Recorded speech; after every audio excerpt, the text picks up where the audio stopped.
Welcome back, everyone. Christian Shreve, bestboxingbets.com. I'm also the author of Money Boxing. Let's talk about winning versus not losing.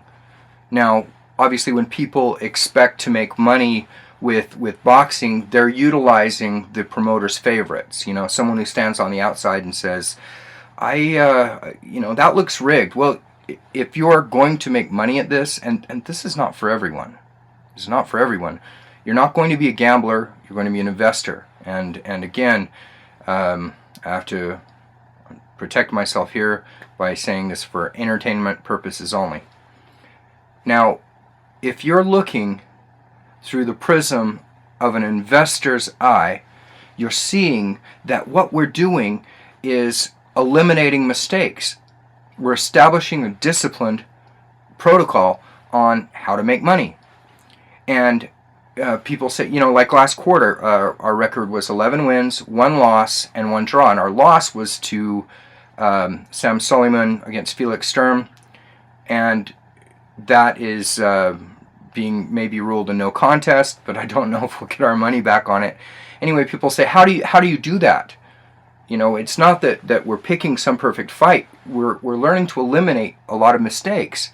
And obviously money boxing is going to teach you how to do it, but we're going to discuss it a little bit. One thing is people who wager a lot, they're going to win quite a few and lose quite a few. If they get to the end of a long season like basketball or football and they have a 56-58% rate of winning, they may consider that wonderful. We get to be spot bettors. We get to look out in the future and say 3 months from now this bout is happening.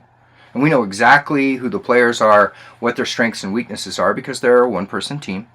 And we don't have to worry about 4 matches in a weekend and wondering about all these different players. We can look at a specific event and we can target it. Another advantage that we have is someone will say, hey, I got all the ones right you did. Yeah, that's true, but they got 1 or 2 wrong that weekend as well because they felt compelled. They needed the action. They needed to go after it. And I can't tell you folks how much money is lost by needing the action. What we're learning to do here is we're learning to eliminate what doesn't work. So we're disqualifying fights. You're not looking for the right fight. You disqualify fights. And you find what doesn't work, what's not going to be clear, what's not going to be clear. I'll do 7 out of 8 on average, maybe 9 out of 10, and then there's that obvious one. And frequently it's an underdog one where for $100 you'll make $250 back. Not always, but it happens.